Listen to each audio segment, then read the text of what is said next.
I decided that my first proper scratch build was going to be a replica of a real-life GWR station. Keep watching to find out how it turned out.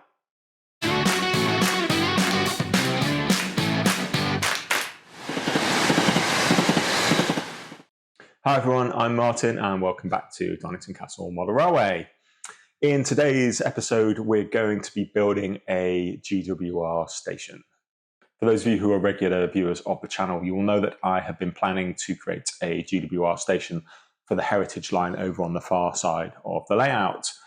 Now, I've looked at various kits and kind of ready to go buildings. I don't feel like any of them are kind of really going to work for the layout here. And that means I'm probably going to have to scratch build some station buildings, which sounds quite a daunting task. And in many ways, I guess it is.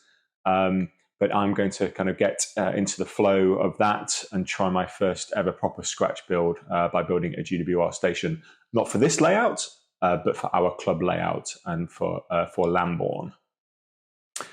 So why am I going to spend all this time and effort building a station for another layout when I need to build one for this one? Well, again, those of you who watch this channel regularly will know that I'm a big fan of using technology and in particular laser cutting. And at the same time, GWR stations were what we might call today cookie cutters, in that very similar architectural patterns were used across many different stations. And in fact, there are many examples of almost identical stations existing at multiple locations.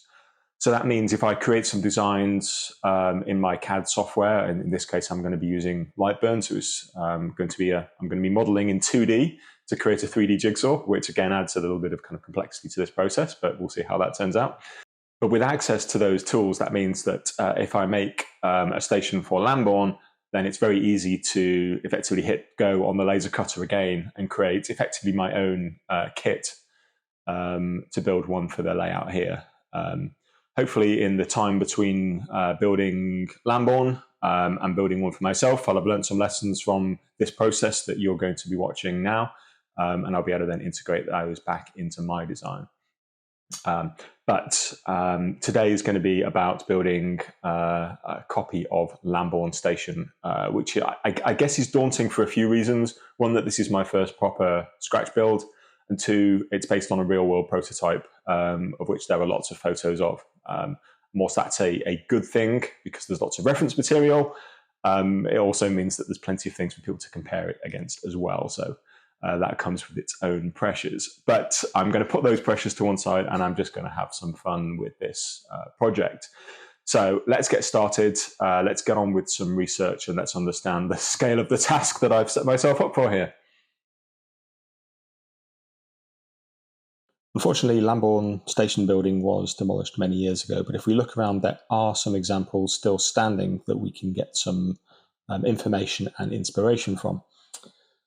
So first one is pretty close to home for me, and it's actually, if we go look at Newbury Station today, if you look up into the canopies on the station, you can see the same pattern for the kind of the roof trusses and some of the girders and things like that. So that's a very useful thing to be able to go look at, and it also shows us that a lot of these stations were built to pretty much the same pattern. Meaning that there are kind of clues all around us if we go looking. Now, a couple of examples of other stations that were similar to Lambourn. This is one of Little Moor in Oxfordshire. Now, if you look here, you can see that there are some differences to Lambourn. There are some similarities, particularly in terms of that kind of those glass panes along that roof section, and the kind of the style of the chimney stacks. And lots of the other kind of little details as well. Obviously not an exact copy, but certainly another interesting prototype to look at. And probably the most interesting one actually is on the Gloucester and Warwickshire Railway, and it's still standing today, and it's Toddington Station. Now, if you look carefully at the picture, you will see that this is a mirror image of what Lambourn was. So this is kind of flipped around the other way. But this looks pretty much exactly like those photos of Lambourn, and is a great place to go get some inspiration from if we're short of any details. But luckily, we've got lots of information that enables us to crack on with our design. this is what we're going to need to reproduce. So this is Newbury Model Railway Club's Lambourn layout. I've done a video on this before, and I'll link that up in the top right-hand corner now. But this model of Lambourn station building is from another layout of one of our other members, and you might just be able to see that this was built in 3/4 relief because that's what fit with their layout.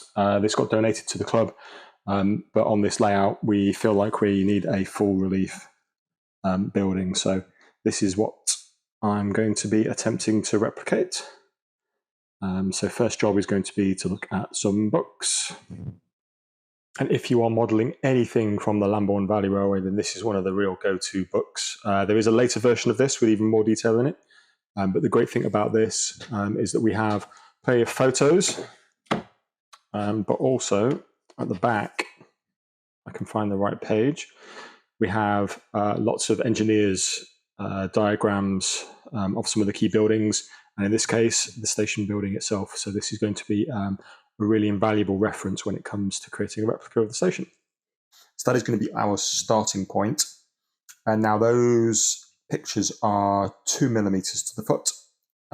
So what we need to do with them for our purposes is basically double them in size. And I'm really grateful that Paul from Newbury Model Railway Club has taken the time to translate all of those relevant pictures, so front and back and the two side elevations, onto these bits of paper that are now to scale, including all of the different components that we're going to need to make. We also have this first attempt at making a new station.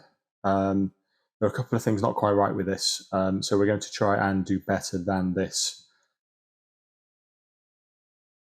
First step is going to be to get a nice rule, and I am going to then fire up Lightburn, and I am going to use this to measure all of the relevant bits from here and produce a two-dimensional set of pieces that we can put on the laser cutter.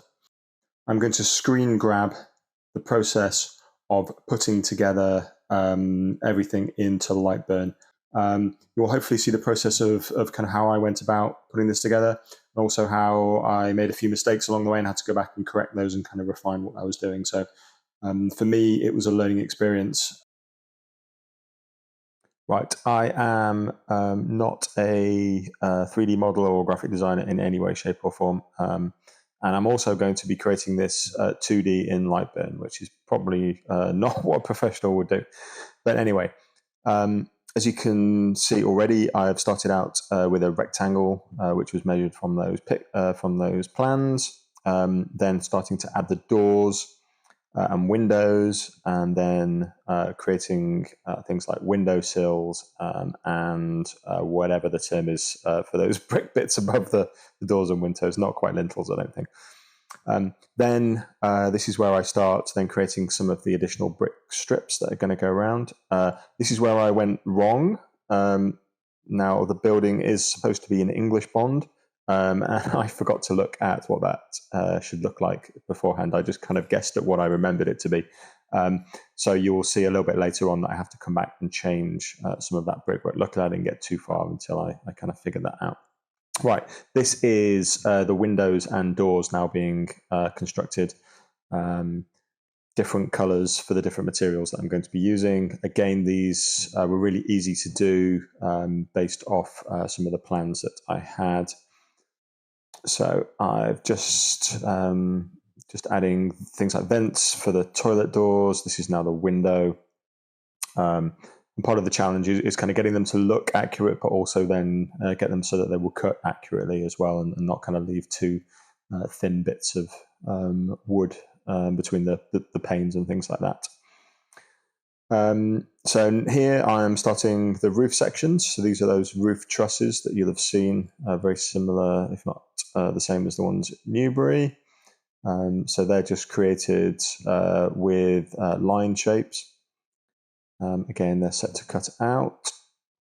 This is where I go back and actually put in proper English bond bricks and including the corners, and then go back and kind of make all those changes across all the other areas that I'd already had bricks into.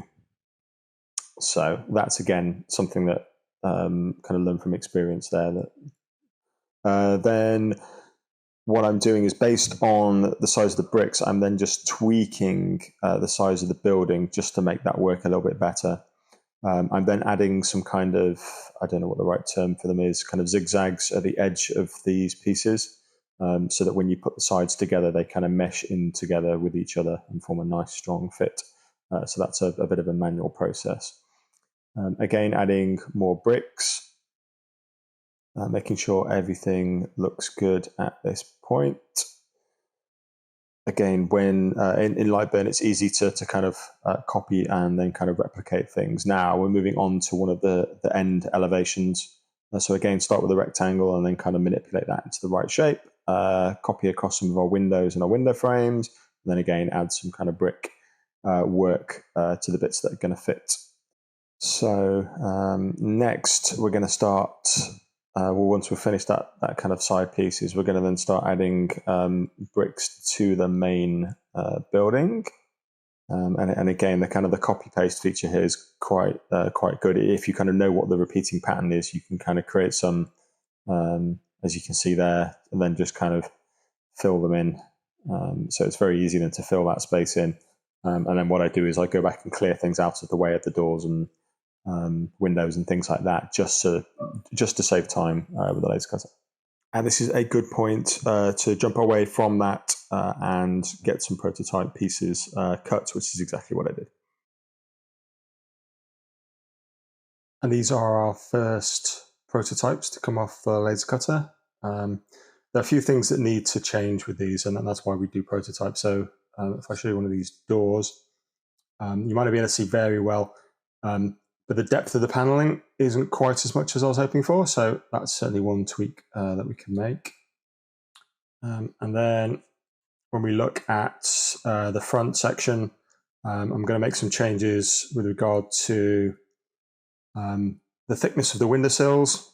I'm going to change around the top of the windows. And then down the bottom, I had thought about doing a kind of a two-step set of bricks down the bottom here to add a little bit of perspective and to mirror the actual prototype.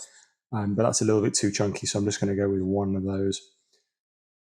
Otherwise, the engraving setting for this balsa wood was just a little bit too aggressive. So this has actually gone through the wood a little bit too much, so I'll just back that off slightly for the next one.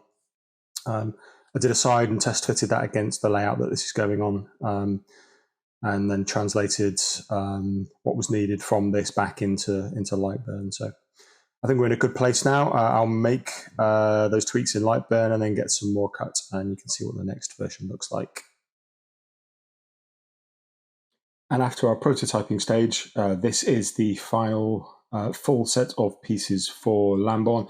So I'll talk you through some of these in a little bit of detail, but you'll see these as the assembly process goes on. So you'll obviously recognise the main front of the building from the prototyping stage. We've got an end here with some of this brick coping that you'll have seen at the back here. You can see what I've done is I've etched on where things like the brick pieces above the windows and the window frames are going to go, but they are separate pieces that will then get stuck on top with that etching as a guide. What else can I show you? So here's the other side with the toilet door on it. These are the internal support pieces that are going to fit into these holes cut as the brick course you can see there. Brick strip along the top. Then we have our flat roof with spaces for the chimneys. Our chimney breasts, these are, each of these goes in 4 pieces. So you've got like the 2 fireplaces and then the 2 sides, and then these just slide down over that internal wall. They all glue together and lock in place quite nicely, and then obviously poke up through the holes in the roof. We have the slanted roof section here. This piece in here is like an is like a thin balsa wood frame that's going to sit on top. There are holes cut in this, the exact amount as per the architect's diagrams, and that's going to have glazing on the back of that. We can see some of our roof sections here, which I'll show you in more detail. All the different doors and windows that we're going to be using, toilet windows, doors with glazing cut in them. And the different colours on here represent the different kinds of materials and the different types of either cutting or engraving that we're doing. So dark blue is where we're kind of fill engraving to get panels in the doors. Black is going to be a cut. Blue is going to be a cut in a different material. What else have we got? We've also got the tops of the chimney stacks. And some internal walls, just some kind of working out pieces. The other side of the roof section, some roof tiles, which are going to be cut onto either laser board or card. Some balsa wood pieces for the kind of wooden boards that our signs on the station are going to go onto, and our ladies and gents signs down here. And then the balances for the edge of the platforms. These are really easy to do. You just kind of make one shape and then you kind of copy paste and get a whole kind of row of them however long you want. So that's all of our pieces. What I will do with this file is I will kind of selectively remove pieces, cut them, all the pieces on a particular type of material together, and then kind of move on to the next material and so on like that. But I keep them all on one working space. Maybe not the best way of doing it, but it certainly worked during this. So let's go on and make these and start the assembly process.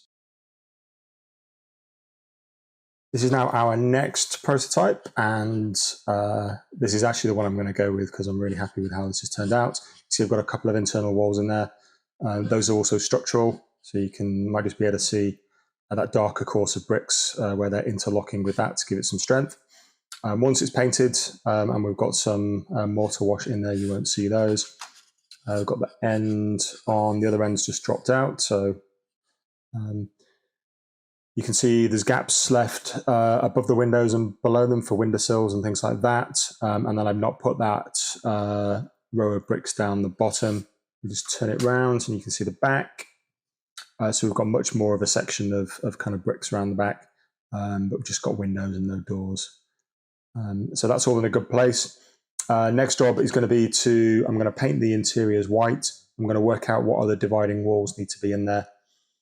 I'm going to stick anything that's brick coloured onto the outside because that can all be painted in one go. Things like the windowsills that are going to be a different colour, I'm going to not stick on yet until they're painted. But I'm quite happy with how that's looking. So that's going to look quite good. A couple of other pieces that I've been working on. We have the roof trusses are painted white. They need another coat of paint still. You'll see these on a lot of Great Western stations even today, so these are exactly the same as the ones at Newbury. So that was nice, easy to do. And then we've got these kind of end valances, I guess is the word. I'm not quite sure what the word is. You can see we've got some planking effect there by engraving down the wood. Those are going to sit on top of these on the ends. And then there's going to be some more detail to go around them, but I'll show you that as that comes off the production line. Okay, right. So next job is to get some more bits and pieces stuck on and to get a few bits cut. Actually, while I remember, we do have updated doors. So there's a greater depth on these. You might not come across on the camera that well. And I've decided to do them separate from the door frames. They're cut out from the door frames because that means I can paint the door frames white and the doors in dark stone. And not have to worry about getting kind of paint across the two of them. When they're painted, this will then kind of stick into the middle of that. And likewise with the windows and things like that. But I will crack on and I'll show you when I made some progress. So as you can probably tell, the brickwork is all painted and I've gone in with a mortar wash. The chimneys have been put in place and the roof has been fixed on as well. And also all of the internal walls are now in place, and you can see there where the chimneys come down and form the fireplaces. The only thing that's missing is there is a wall for the ladies' toilet, so that needs to go in. So there's a wall and then there's another wall with a door in it, and there's an internal door still needed in there. Once that's all in place, I'm going to do some weathering on the brickwork, and then I'm going to seal it with some matte varnish before I then put all the windows and doors in place. And just spin that around so you can see the back. So, making good progress. So just to show you the process of producing all the windows and doors. So I'll start out with a kind of an inner or outer frame, depending on your perspective. Paint those white. The front sides are painted in a gloss white, as you would have found on the paintwork. So then when they're all painted up, then we use some OHP film. For those of you who remember OVO projectors, you probably won't be able to see that, just to pop on the back of the windows. Have I got the example? You won't be able to see this very well. So that's an example with the glazing on that you probably can't see at all. You might just catch the reflection there. And then our doors are made separately and then fitted into these frames, so we can paint them each a different colour and not kind of have to worry about going over the lines, as it were. And then those are going to get fitted onto the inside. I'll show you one that's been done here. So what that means is that we've got a little bit of relief when looking from the outside, but we've got then a wooden frame, or a thin wooden frame, and then the door. So that's going to look quite good, I think. And just to show you progress on the station, you can see all of our windowsills are now fitted. All of our internal walls are in place, and I even put some internal doors in there. You only just see those through the window. So I've used the best ones for those. Also starting to fit things like the vents, a door on the end. And so we've still got windows and doors to be fitted. Our chimney stacks are obviously in. The tops of those are only going to go on once the roof is on. Now is a good time to show you the construction of the roof. So I'm making this separately to the main station building. It's effectively made of two types of parts. These are end trusses, I guess would be the term. And there are four of those along the length of the roof. And then we have these, what were in effect steel girders running between them. The same pattern that you'll find at Newbury Station today. So this is now going to have some flat roof sections put on it, but those need cutting to the right size, and they also need some holes cutting in them for glazing and for the chimney stacks, things like that. That's been painted in dark stone because we're going for a kind of a GWR era look to this. Okay, I'm going to crack on with that. The other part of our roof that I didn't show you before, we've got these sections. The back board is 2mm basswood, and then I've etched the planking onto that. And then the top layer is then a 1mm balsa wood frame that's painted in dark stone and then just stuck onto the top of it, and then just gone into all those gaps with a little bit of panel liner just to add a little bit of dirt. These valances are then also laser cut. They're really easy to do. You just kind of create one little section. Make sure I keep that in focus. And then you just kind of repeat along. So these ones are actually going to go on this bit along here, and then we'll have one along the front edge. That back section is obviously where the building sits because this canopy kind of overhangs. But you'll see that when it's all assembled. The light isn't great, but hopefully you can make out these little chimney pots. So in the real thing, there was what looked like a slab of stone on top with then the kind of the brickware chimney pots. So all that's laser cut. The chimney pots themselves are just circles cut on the laser cutter with then another circle inside them. The gap between the lines is 1.5mm, but once you account for the width of the laser, you get to like about a mil thickness of them, which means that they look pretty good, but they're also quite sturdy as well. They're not going to get squashed. And then those are going to go on the top of our chimney stacks. In this example, there were only 2 chimney pots on the top of each chimney stack. Okay, so I'll pop those on the chimney stacks in a little bit. The next step is to add some details to the station. One of the things you can observe in photos is there are lots of posters and other things on the walls, as there were with many GWR stations, and indeed many stations everywhere. The time period we're looking at here, even though the station's painted in GWR colours, the layout is kind of set between kind of 1930 and 1950. So we're looking for kind of photos around that time. So what I've done is I've gone off and I've found some of the posters that you can see in the various photos from the various sources that we have. One interesting thing I spotted, though, was this little sign up here, which is for Newbury's Furniture and Carpets in Reading. I thought I'd take a little bit of a kind of a detour and just have a look at what that is. It's always interesting to see what's being advertised in our photos. And I found that this is that shop on the corner of Friar Street and Queen Street in Reading. Again, absolutely no relevance to the layout, but I thought it was just an interesting little kind of side note to take. And then I thought, well, I wonder what that looks like today. So if we look on Google Maps, we can see Queen Victoria Street and Friar Street.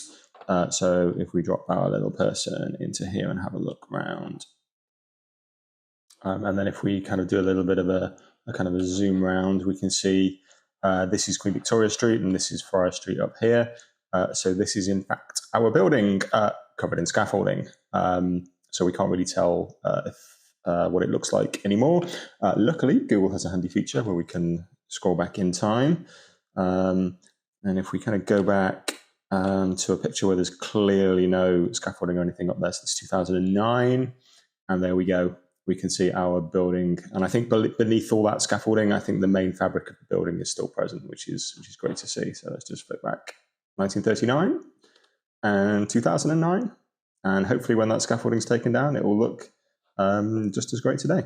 Okay, right, enough of the tangent. Let's get back to some of the decoration. So I'm going to make this little sign here to add here, and I've also made some other signs and a timetable and things like that to go on there. So I will show you those when they're ready to fit onto the model. And we're now getting very close to our detail being finished. So you can see we've got some little labels on the doors there. The only thing really to go on here, there are some signs above the waiting room, the ladies' room, and the gents' toilet. So there's 3 of those that need to go on there. But otherwise, the kind of detail is pretty much there. So the main thing to finish off now is the roof. So let me show you how that's made up. So this is the frame for our roof, and then the panels that are going to go on top of this are these. So these are 2mm basswood. In this case, there is a 1mm balsa wood frame to make those ribs.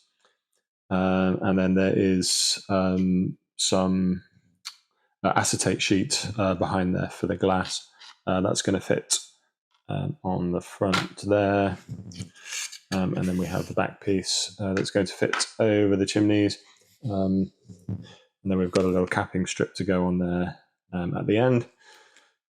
We have then the chimney pots. These are going to be extended slightly, actually, because I've made them slightly too short.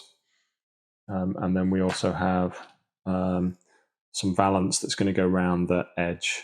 But the next step is to get this all glued together and onto our model, and then we'll add the trim and the detail after that. And here is our pretty much finished station, just one little finishing touch to go. So you can see the roof's on, chimney stacks, and we've even got drain pipes, balances and all that kind of stuff. Just a few notes of interest. It was really difficult to actually work out the sizing of the roof and kind of test fit that. So only after it was all kind of assembled did it become clear that the back roof panel could have probably been done with being a little bit longer, but I've kind of got around that. by adding a strip on the back and then the drain pipe. The drain pipe I've made myself. Sorry, the guttering I made myself.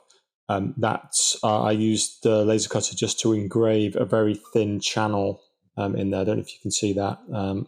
And then that's had some panel wash put in it just to make that stand out. So that looks quite good, I think. On the back, there is a ventilation pipe and a drain pipe. The drain pipe's actually a bamboo skewer from the kitchen. So that's just been cut down and painted up. And then the ventilation pipe for the toilets is a cotton bud, a bamboo cotton bud, just cut down. And then there's a little bit of kind of glue covered cotton just for the stays there as per the actual station. In terms of fitting this all together, the main structure I used wood glue, PVA based wood glue.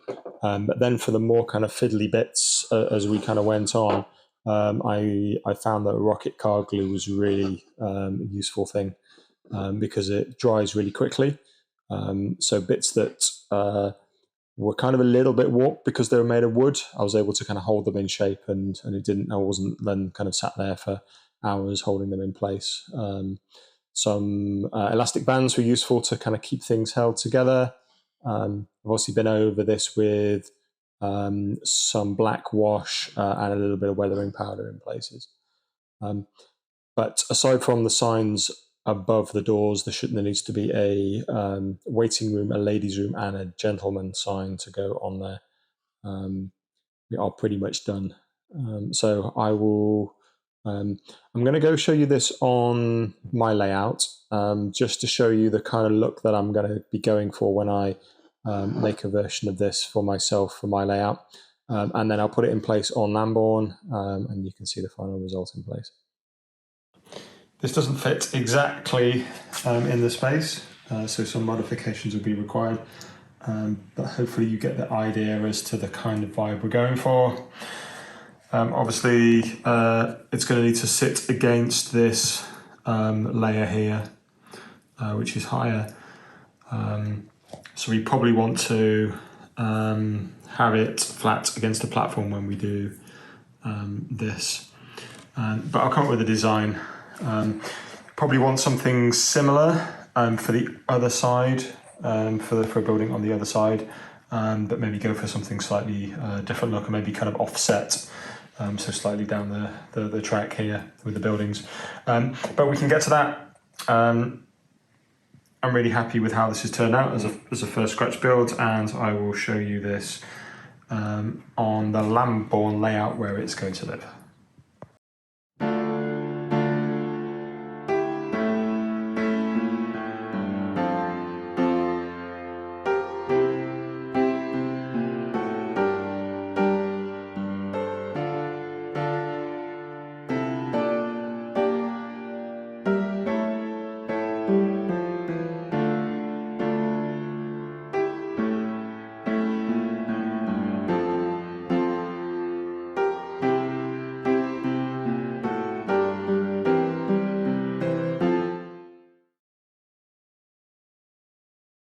And there we have it, a model of Lambourn Station.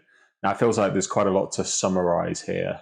So I think my first overriding thoughts from going through this process is a newfound sense of respect for the people who do scratch building by hand, particularly of things as complex as this. I would never have been able to create that station if I didn't have access to tools like computer-aided design and laser cutters. I just would not have had the patience and the finesse to be able to create something like that. So for those people who do it without those tools, incredible respect to you for doing that. Did I enjoy the process? Well, yeah, I think I did. I think the way that the model turned out, which I was really pleased about, kind of added to that. But it didn't feel like I got stuck. I wasn't wasting lots of material with kind of lots of prototypes. I kind of made that one prototype of the front of the station on kind of one side, and that was kind of really enough. There were a few kind of doors and windows and things that didn't kind of cut properly, or kind of the first iteration wasn't great on. But other than that, things pretty much worked out first time I made them, which I think is a kind of a really good lesson to spend your time in the design. And then when you're happy with that, then kind of start prototyping and making things in the real world. Now, the great thing is that all of those designs that I've made for this, I'm going to be able to slightly adapt and then just reuse when I'm building a station for the heritage line here on the layout, which I'm really confident about doing now. I think that with a few tweaks, I think I can make some really great station buildings. And really quickly as well, because all those designs are already there. So that's going to be a kind of a really fun thing to do at some point in the near future. I do need to say some thanks to all of the members at Newbury Model Railway Club. There are some folks there with really good knowledge of the Lambourn Valley Railway, and their kind of insights and thoughts on the kind of prototypes and kind of me building that station were absolutely invaluable. So thank you to everyone there. For those of you here in the UK, the Lambourn layout is actually going to be at the Andover Model Railway show in August this year. So if you want to come along and have a look at the station building or just see the layout in general, then please do come along to that. I'm planning to be operating, so if you want to kind of come along and chat and talk about the build process or anything about the layout or the Lambourn Valley Railway, then it'll be really great to see you there. But that about wraps it up for this project. As I said, it's been kind of quite an interesting one. It's taken a bit of time, but I'm really happy with what's kind of come out of it. And I think that's left me in a really kind of confident place to be able to create something for myself for the layout that's behind me right now. Coming up in a second, there's going to be some links to some other videos, and there'll be a subscribe button down there. So if you're not already subscribed, please do consider doing so. That way you can keep up to date with all the goings on the channel. But thank you so much for watching. If you do have any kind of questions or thoughts on the build process, please leave them in the comments below, and I shall see you all on the next video. Bye-bye.